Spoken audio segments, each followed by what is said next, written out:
Ngayong araw nga ay dumiretso na kami sa site pagkahatid nga namin sa mga bata. Dahil nga ngayon din i-deliver yung in-order naming mixer. Pero bago yon, dumaan muna kami dito sa palengke para nga bumili muna ng timba at tabo. Para nga may magamit din sila sa kanilang CR. Wala pa nga alas 8 nakarating na kaagad kami dito. Ang akala nga namin kami yung mauuna dito. Kaya nga lang ang aaga pala nila pumasok. Ang ending nahiya nga kami bumaba. Baka nga ako nag-aalmusal pa sila magulat bakit ang aga namin. So eto na nga yung update dito sa pinapagawa natin. Tapos na nga ito ngayong araw kaya naman naghahanda na sila sa mga bakal na gagamitin nila pang poste. At nakagawa na nga din si Foreman dito ng lagayan ng mga tubo para nga hindi halo-halo yung mga gamit. Pati nga itong mga dugtungan ng poste nahukay na nga din nila. At yung ibang lupa nga tinatambak muna nila sa gilid dahil nga apaw na apaw na. At nalalaglag na nga din sa mga butas na hinukay nga nila. At medyo maulan nga kaya may natipak na din dito. Di na nga din kami makadaan dyan baka nga kasi gumuho at malaglag na kami. At yung ibang footings nga nilagay na rin nila dito. So may nag-comment nga bakit daw nakasimento ka agad? Ganito kasi yan. Kunwari, dalawa yung jowa mo. Pag ayaw mo gamitin yung isa, dun ka sa isa.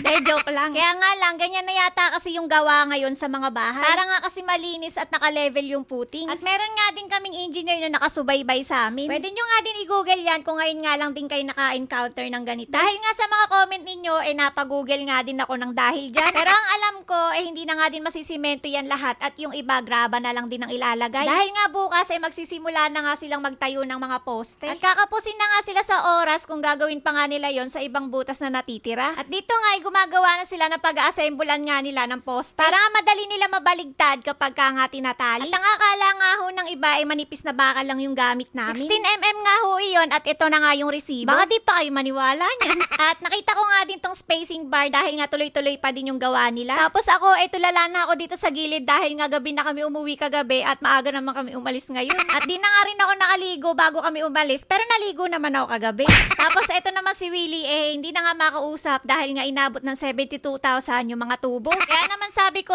mag-canvas nga kami sa ibang hardware. Pero bago yun dumaan muna kami dito sa McDo para nga bumili ng kape. At dito nga sa hardware na napuntahan namin sobrang mura kaya dito na kami bumili. At nakatipid nga din kami kahit paano ng 12,000. Kaya dito na nga lang din kami bumili. Pagbalik nga namin napa-welding na ni Foreman yung paggagawa niya ng bakal. Di ko nga lang alam kung ano yung tawag doon pero yun yung nilalagay para mabuo nga yung poste. At eto nga sasampulan tayo ni Foreman para nga makita nyo kung ano yung pinagsasabi ko. Yung mga sukat nga din yung pinawelding niya para nga pagka nagbali pantay-pantay. At ganito nga yung itsura pagkatapos. At mas madali nga gumawa kapag ka nga may naka-welding na gano'n. Habang nag-tutorial nga kami doon kahit di naman kami gagawa biglang dumating tong mixer. Bumili na nga kami neto para nga mas mapabilis yung kanilang trabaho. Dahil nga kung maghahalo pa sila mano-mano baka abutin naman kami ng siyam-siyam. Ano daw? Bali inabot nga din kami dito ng 26,500. Sabi ko sa inyo, pwede na kami mag-kontrakto. Napatingin na nga lang sa amin si Foreman, sabay sabi na, para na kayong kontraktor ng sarili nyong bahay. Bali, tinesting na nga lang din ni Foreman niya para makita kung okay nga yung item. Dahil nga sila naman ang gagamit nito at wala nga kaming alam dito. Dito nga dalawa silang nagbabali ng bakal dahil 1,500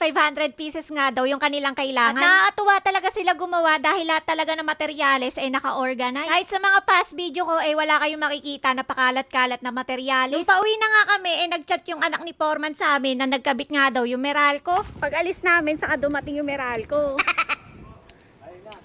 Meron na. Sige. Mainam na nga lang nabidyohan niya. Salamat! Abay, pwede na maging vlogger. Nung galing nga kami sa hardware, may nakita kami sa sasakyan ng Meralco. Akala nga namin dito na pupunta. Nagmamadali pa nga kami bumaba ng sasakyan, kaya lang bigla ngang umanda. At sobrang tagal na nga din namin to inaantay dahil nga nahihirapan talaga kami dahil nga yung mga tools kailangan nga ng kuryente. Kaya naman lahat kami ngayon tuwan-tuwa nung nakabitan na nga. At hindi na nga rin sila mahihirapan sa pagpuputol nga ng bakal. At habang pauwi na nga pala kami niyan, dumaan muna kami ng hardware. Dahil nga may kuryente na, bumili na kami ng 5 box ng cutting disc. Bago nga matapos tong video na to, alam ko naman ito yung inaabangan nyo. Yung pinaka-aerial shot ng ating pinapagawa. 2 butas na nga lang yung kanilang kulang dahil nga wala na rin silang paglalagyan ng lupa. Pero tapos na nga nila ito lahat ngayon at bukas nga magtatayo na sila ng mga poste. Hahanda na nga din lahat yung kanilang gagamitin at sakto nga din na dumating ngayon yung mixer. At mas mapapadali nga yung pagbubuhos nila sa mga poste. At kami naman maghahanap na nga kami ng manok para nga daw padugo dito. At si Willie nga nag-iipon na din ng mga coins na isasaboy nga din dito sa mga poste. Dahil pampatibay nga daw yon ng pundasyon ng bahay. Wala namang masama kung maniniwala tayo sa mga pamahiin. Ang masama yung naninira ka ng ibang tao na wala namang ginagawa sa'yo. Nahugot na naman. So, yan nga muna ho ang update ko sa inyo ngayong araw. Kaya naman wag nyo kakalimutan i-follow. Bukas na lang uli.